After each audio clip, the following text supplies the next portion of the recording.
Hello and welcome to Lily's Library. So today I thought it would be fun to talk about some of my favourite authors and my favourite books from them. I thought this would be a good way to introduce what my book taste is like. So for this I'm going to be talking about authors where I have read more than one book from them, and if I can, more books out of than just one series. There will be at least one author on here who I've only read books from the same series, but I plan to change that in 2025. So I thought it'd be still fun to talk about all this. Starting with the author who made me fall back in love with reading and made me want to start talking about the books I love. That is V.E. Schwab. I've got a few of her books here that I absolutely love and adore. So the books that specifically got me back into reading as an adult and during the COVID pandemic and during university was the Shades of Magic trilogy. So A Darker Shade of Magic, A Gathering of Shadows, and A Conjuring of Light. These were huge back on BookTube a decade ago almost, or when they were first published. I remember seeing heaps about them, but I never got around to reading them. And I finally picked them up a few years ago and I absolutely fell in love with this writing and this universe and these characters. And I just adore them so much. And I still need to get to the Fragile Threads of Power, but that will be my goal for 2025. But if you haven't heard of this book trilogy, it is set in a world where we have got 4 different and alternate Londons. You've got Red London, White London, Grey London, and Black London. And they all have different amounts of magic. Black London has been completely cut off. No one can go in, no one can get out, nothing can get in, nothing can get out. White London is the closest to black, and it is slowly losing its magic as well, and it is seeping away, and people are very much hungry for magic and power and are fighting for it. Red is the most rich magic world out of all of them, and it is full of power. It's got a very wealthy monarchy, a king and queen, and it is just booming with magic and everything. And then we've got Grey, which is the furthest away, that has got no magic, or it's not meant to have any magic. And we follow Kell, who is basically the adopted brother and son of the royal family in Red London. He is an Antari. He is someone that can travel between these different Londons, and his job is basically to communicate with the rulers of these other Londons. So he goes to Grey London and White London respectively. The only other Antari that we know of is Holland, and he is from White London. And one day when Kell is on his way back after doing some stuff, he meets a woman in White London who gives him something to take somewhere else. And he realizes that that is a bit of a stone and a bit of a piece of Black London that shouldn't exist and he shouldn't have. He ends up getting thrown into this world, trying to find out where it came from, why he's got it, why people are hunting him, and he ends up coming across one of my favourite characters, Lila Bard, who is from Grey London, and he drags her on this journey with him because she won't leave, and it's just so chaotic and so fun, and just, this is such a good but heartbreaking trilogy. I reread book 1 this year and absolutely loved it. I'm going to slowly reread the other 2. I'm just very scared about what's going to happen in A Conjuring of Light, but these books are just chef's kiss perfection. Now we've also got Vicious by V.E. Schwab. This is another favourite of mine by them. This is the first book in a trilogy where she's actually currently working on book 3, I believe. But this is kind of like X-Men in its own way. It is very much friends to enemies.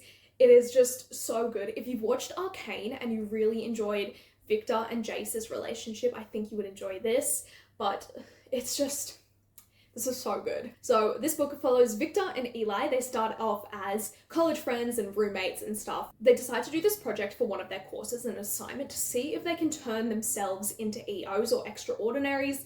These are people that have specific abilities, typically from near-death experiences. So they try to recreate that, and that goes right or wrong depending what you think, how you want to think about it. So we get a bit of that, and then we jump to 10 years later or a decade later when Victor has just got out of prison. And this book is just so good. If you love morally grey, actually morally grey characters, this is perfect. And I just love it so much. Vengeful is the sequel, and I don't love it as much as Vicious. Vicious is just perfect in its own way, but this series is just fantastic. The final V.E. Schwab book I want to talk about is The Invisible Life of Addie LaRue. This was huge on TikTok when it released.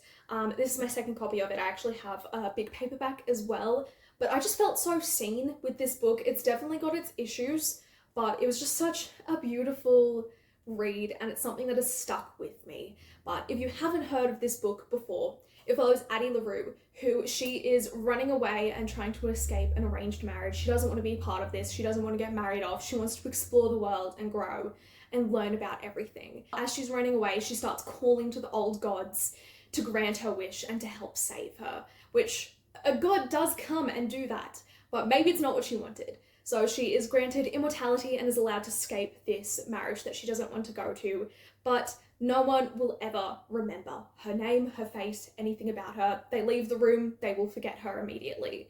So she travels all throughout the world, throughout decades, centuries, and we explore her when she does find a boy, a man who does remember her. And it is just so interesting. My criticism with this book is that it is very Eurocentric. We only really see parts of Europe, like the UK and maybe like France and a few other places, and then America. It is like, you can't tell me that she's been alive this long and hasn't been to Africa, hasn't been to like the Middle East, hasn't been to Asia, Australia, New Zealand. Like, I know time periods are different, but like, you're telling me she never went anywhere besides Europe, like Western Europe and the UK and America? It just doesn't make sense in my head. But besides that, I did really enjoy this book as well. We've also got quite a lot of bi characters, a few fruity characters in this. That goes for all of V.E. Schwab's books as well, which I love. Now, another one of my favourite authors who I have actually been able to meet in person, I had the pleasure of meeting last year, is Samantha Shannon, or the author of the Roots of Chaos books. So these are the only books of her I have read. I will be fixing that in 2025 and reading the Bone Season, but I love my dragon doorstoppers. These are sapphic, they're gay in every way, there's dragons and magic and all sorts of cool things, and I absolutely love these books. These are my gorgeous broken binding editions as well, and they're just beautiful in every way. So A Day of Fallen Night is at this stage the first book chronologically in the Roots of Chaos cycle. Priory of the Orange Tree was released first, and this one was only just released in 2023. So this is set quite a while before the events of Priory of the Orange Tree, but this is a multi-POV book. It is set over quite a few years as well. So one of our characters we follow in here is Tanuva. She is training to be a worm or dragon slayer, and all the younger generation of the Priory of the Orange Tree are starting to question whether these dragons are ever coming back because no one has had to slay them at all. Another character we follow is Glorian, who is going to be one of the queens of the Queendom of Anis. One of the other characters we follow is in the east, and her name is Dumai. She has been living on top of this mountain with her mother, and someone from her mother's past comes there, and they have to go on a journey to find out what's happening. We've got other characters whose POVs we follow, but I won't say who they are because it is interesting seeing the way they all link in and rope together. But this has got political intrigue, we've got dragons, we've got sapphic and other queer relationships, we've got asexual characters as well, and this has just got some of the most beautiful writing. It is such a great book. Now, Priory of the Orange Tree is also multi-POV. This is set over a shorter period of time than A Day of Fallen Night. So one of our characters that we follow is Queen Sabrin. She is a direct descendant of Glorian in A Day of Fallen Night. So she is one of our main POVs. She is the current ruler of the Queendom of Anis. Another character that we follow is Eid, who is her lady's maid, handservant, that kind of thing. And we explore their relationship and whether Eid is truly there to be a servant or if there's something else that she is hiding. The final main character we follow is Tane. She is in the east and she is training to be a dragon rider. These books are just queer dragon books. Continuing with like kind of the more epic fantasy, high fantasy route, we have got R.F. Kuang. I love all of her books. I've read everything and I absolutely love them all. But The Poppy War has my heart. It was just such an experience to read these.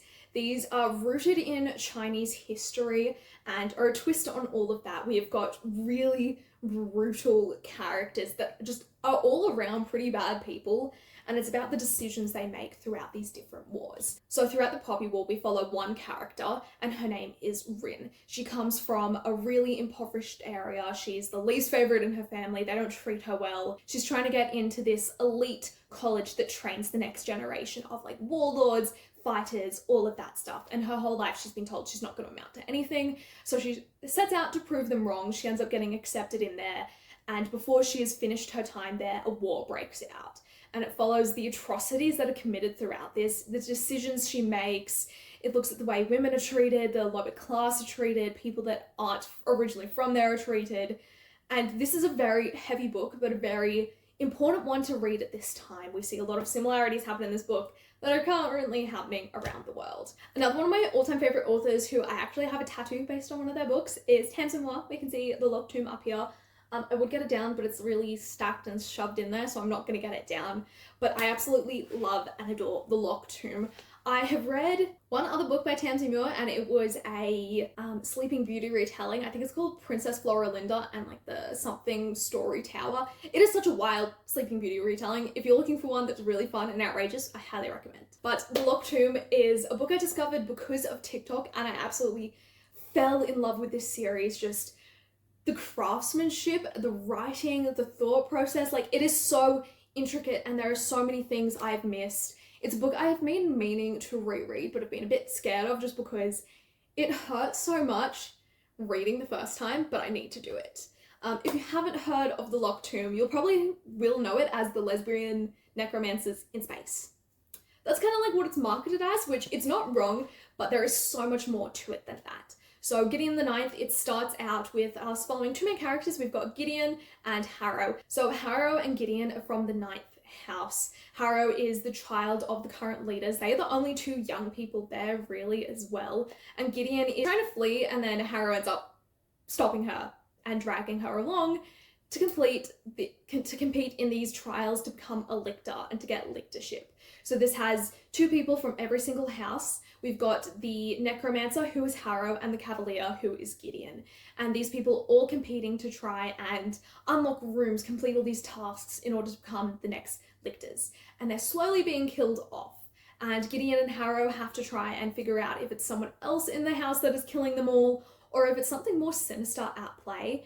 And this has just got the perfect humor in it so much. I'm going to be talking about Arcane again, but if you do love Arcane and love like the dynamic between Vi and other characters, you will like Gideon because they're very similar.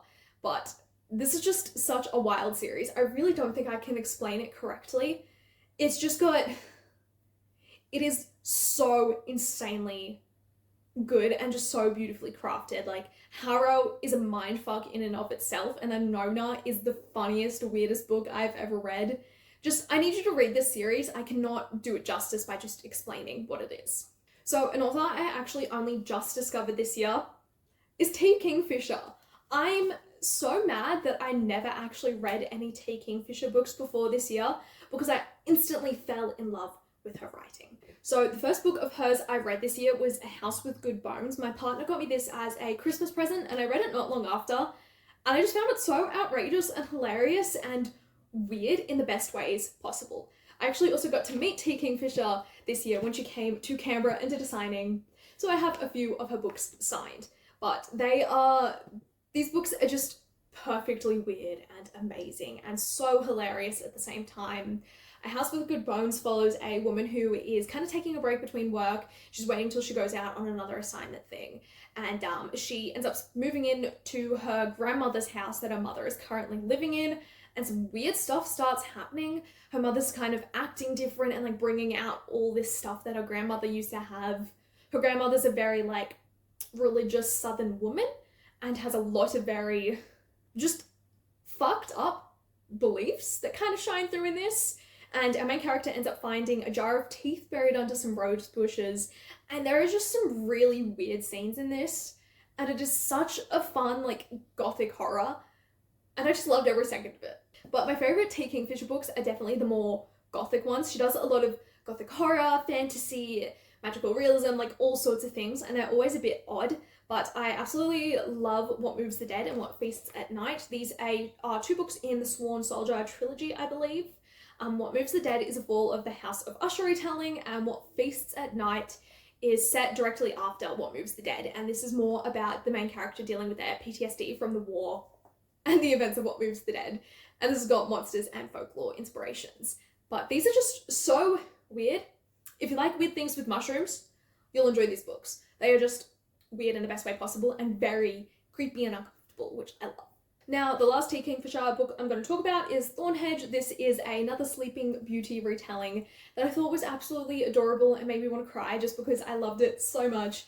It is such a unique Sleeping Beauty retelling as well, and just such an interesting read. This was like one of the first more fantasy focused books from T. Kingfisher that I read, and I really enjoyed it. It was also very short.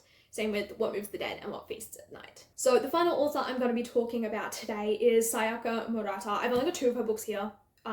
Convenience Store Woman is somewhere else. So the last author I'm going to be talking about is a Japanese author, and that is Sayaka Murata. The first book of hers I actually read was Convenience Store Woman. I saw the cover, I thought it was really cute, and I read the blurb and was really intrigued. So this follows a woman in Japan who is working at a convenience store, as the title says, and her family and her people in her life are really wanting her to actually do more with it. They're saying, why don't you get married? Why don't you have kids? Why don't you have a normal corporate job? Very much getting annoyed with the way she's living her life. So the book is a lot about her view of Japanese culture, especially like the way women are treated, why she needs to be part of this machine and do what they want when she just kind of is content living her life and working in a convenience store. And she ends up marrying this dude as a marriage of convenience kind of thing, so they can both live a free life and be like, we're married, what more do you want from us? But it is very odd. It's an unusual read that I think everyone should pick up at least once, especially if you're feeling the same way as her, like don't see the point in doing more and you're happy where you are but are sick of people trying to constantly get you to do more. I think it would be an interesting read. The next book I read of Murata's is probably the weirdest, and that is Earthlings. This is a heavy read. Please check the content warnings if you do pick this up. When I picked it up from the bookshop, the bookseller also did warn me because this is very full on at times. But in this, we follow a young girl who thinks she's from a different planet. She has this little hedgehog toy that she takes everywhere with her, and she thinks he's from a different planet and that's where she is originally from as well, and that she needs to try and get back there. She really doesn't fit in. She doesn't see herself as being a normal person, and it really just explores that and the way that different traumas throughout her life change her.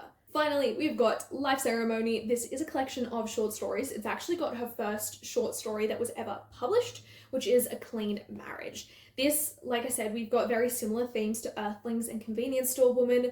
We've got discussions of the way people are viewed in society, Japanese culture in society, the workplaces, work culture, what it's like to be a woman there, all these kinds of things, and these are very odd short stories. We've got one where they don't waste anything from people and you can buy sweaters knitted out of human hair, and they're very expensive, like luxury items, but kind of the it item to have, but so many people are still horrified by it. Life Ceremony, the short story this book is named for, is one of the weirdest ones, but it's also so interesting. I just really enjoy this collection.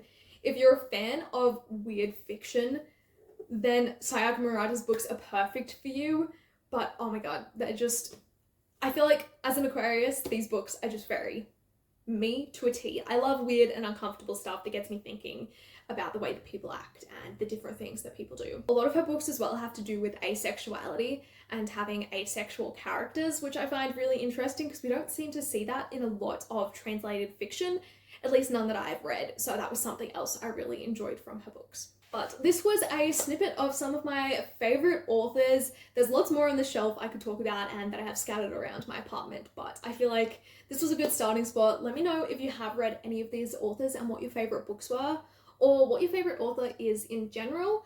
I might do a part 2 of this in the future as well, because again, like I said, there are so many other authors out there I love, but these are like my go-to loves and the ones that I always recommend.